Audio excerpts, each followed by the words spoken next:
본문은 보통 이제 다윗이 성전 건축의 모든 준비를 한 후에 하나님께 드린 감사 찬양 또는 이제 감사 기도로 봅니다. 그런데 그 내용을 주의 깊게 보면 다윗이 감사하고 찬양하는 내용은 성전이 아니라 하나님과 하나님의 나라라는 것을 알 수가 있습니다. 즉 다윗의 찬양은 뭐냐면 하나님의 나라와 의를 구하는 기도라고 할 수가 있습니다. 하나님 나라의 핵심은 하나님의 주권과 통치입니다. 하나님이 왕이 되셔서 그분이 사랑과 정의로 다스리심이 온전히 이루어지고 충만한 나라, 그것이 바로 하나님의 나라입니다. 온 세상을 창조하신 만왕의 왕이시지만 하나님을 대적한 인간은 왕이신 하나님의 주권과 통치를 거부했습니다. 그게 에덴의 비극이죠. 에덴에서의 비극에서 보는 것처럼 인간이 하나님처럼 되고자 했고 그 결과 주어진 것은 인간은 그걸 원했죠. 에덴에서의 모든 충만이 우리의 것이 될 것이다. 그러나 하나님을 거역한 대가로 찾아온 것은 결핍이었습니다. 충만이 아니라 결핍이었죠.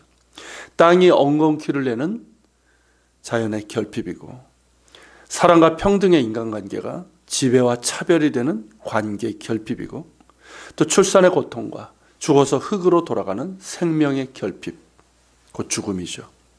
무엇보다 하나님과의 관계가 차단된 영적인 결핍이 그 결과였습니다. 이처럼 망가지고 왜곡된 세상을 바로 잡으시고 하나님의 왕 되시고 그분의 사랑과 정의로 통치하시는 하나님 나라를 회복하시기 위해서 하나님은 아브라함을 택하셨고 그래서 이스라엘을 택하셨습니다. 그들이 왕 대신 하나님을 경외하며 그분의 통치에 순종하며 살아갈 때 그들은 거룩한 나라요 제사장 민족으로서의 사명을 감당하게 될 것이지만 그리고 하나님의 주권과 통치는 이스라엘을 넘어서 열방으로 확대될 것입니다. 그러나 이스라엘은 안타깝게도 그 사명을 감당하지 못했고 그들의 왕이신 하나님을 버렸습니다. 그 결과 그들은 그들의 땅에서 쫓겨나서 포로가 되었고 이후에 하나님의 은혜로 그 땅으로 돌아왔지만 여전히 그들 가운데서 하나님 나라의 비전을 기대할 수는 없었습니다. 그리고 마침내 하나님의 본체이신 예수 그리스도께서 친히 오심으로 이 땅에 하나님 나라가 임했습니다. 그런 까닭에 예수님께서 전하신 메시지는 하나님 나라가 가까이 왔다는 겁니다. 하나님 나라가 가까이 왔으니 회개하고 믿으라는 것이었습니다.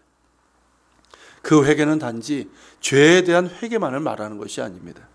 내가 왕이 되고 내가 주인 되어서 하나님을 거역하고 불순종했던 그 죄를 회개하고 돌이키라는 것이고 이제는 하나님이 나의 왕이시며 나는 하나님의 통치에 전적으로 따르겠다는 항복 선언, 그게 바로 회개입니다. 그렇게 회개하고 예수님을 나의 주님으로 영접할 때 우리 안에 하나님 나라가 임합니다. 하나님이 왕이 되셔서 그분의 통치가 내 안에 시작됩니다. 내가 하나님의 주권과 통치에 순종할수록 하나님의 나라는 내 안에 충만하게 임합니다. 그게 바로 성령 충만이죠. 그런 까닭에 하나님의 나라는 여기 있다 저기 있다 하지 말지니 하나님 나라는 너희 안에 있느니라 라고 하신 겁니다. 예수 그리스도 안에서 하나님 나라를 맛본 사람은 이 땅에 가치를 두고 살지 않습니다. 영원한 하나님 나라를 바라보며 거기에 가치를 두고 삽니다. 인생의 가치관과 세계관이 달라지고 추구하는 가치와 삶의 방향이 달라집니다. 장차 예수님께서 다시 오실 때 완성될 그 하나님 나라를 바라보며 소망하며 삽니다. 그렇지만 동시에 내가 살고 있는 지금 이곳에서 하나님의 나라와 의를 구하는 삶을 살아가게 됩니다. 나의 직업, 나의 전문 분야, 나의 가정, 나의 삶의 영역에서 하나님의 주권과 통치에 순종하는 가운데 하나님의 나라와 의를 구하는 삶을 살아가게 되는 것이죠. 예수님께서 너희는 먼저 그의 나라와 의를 구하라 하신 그 말씀 그대로 하나님 나라와 의를 구하는 삶을 살아가게 되는 겁니다. 여러분, 이것이 바로 우리의 믿음이고 우리의 삶의 내용입니다. 그런데 실제로 교인들을 보면 그렇지 못함을 봅니다. 왜일까요?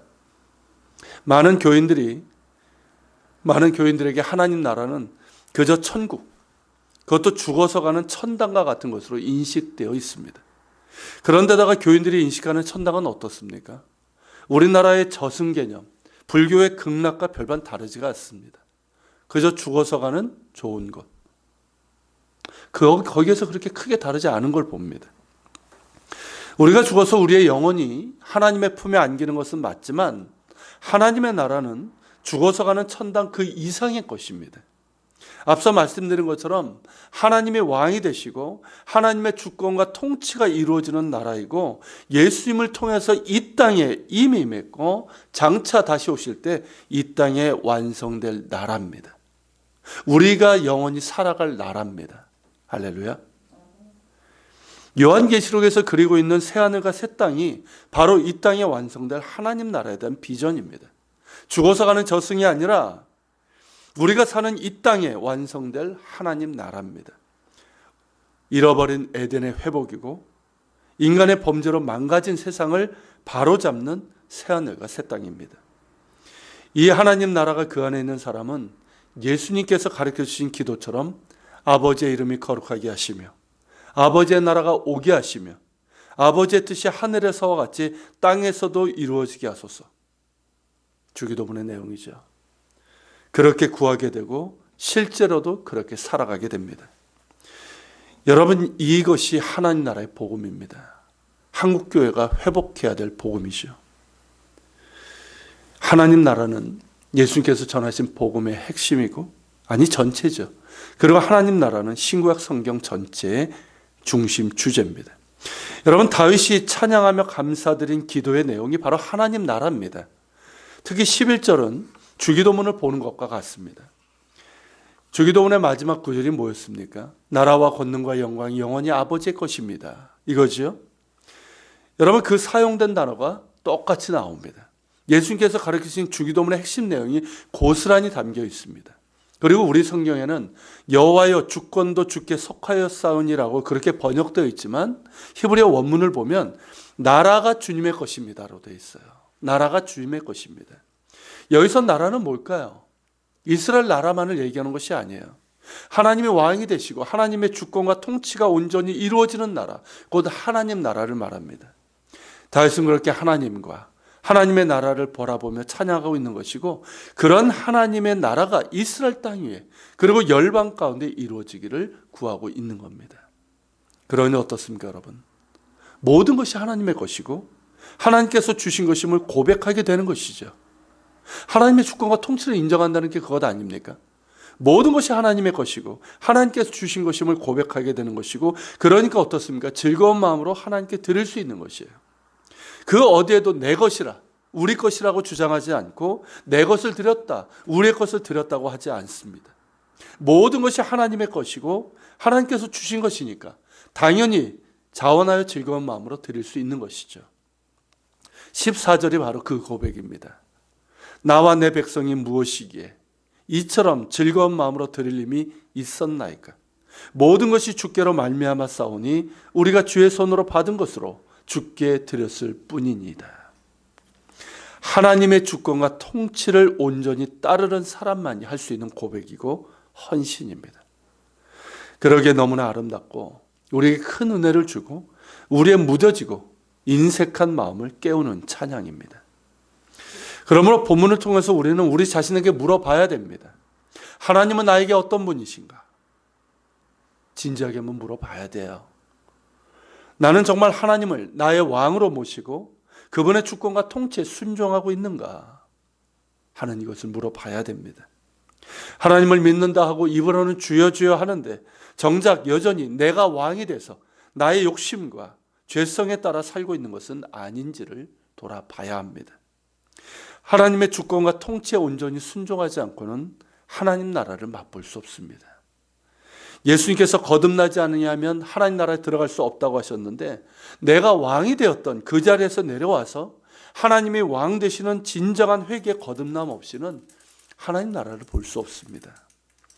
우리가 하나님이 왕 되심에 인정하고 하나님의 주권과 통치에 전적으로 순종한다면 우리의 내면과 삶은 엄청난 변화와 능력이 나타나고 평안과 자유함이 주어지게 될 것입니다. 한국교회 역시 지금과 같은 이런 세습과 불법으로 인간이 주인되는 악행을 범하지 않을 것입니다. 한국교회가 사는 길 역시 하나님 나라의 복음밖에 없습니다.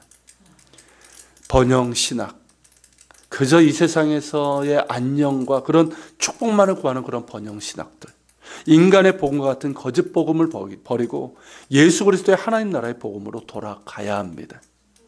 예수 그리스도 안에서 하나님이 우리의 왕이시며 하나님의 주권과 통치에 철저하게 순종하는 그것만이 한국교회가 살 길이고 또 우리가 하나님 나라의 백성이 되는 길입니다. 같이 기도합시다. 오늘 말씀을 기억하면서 기도합시다.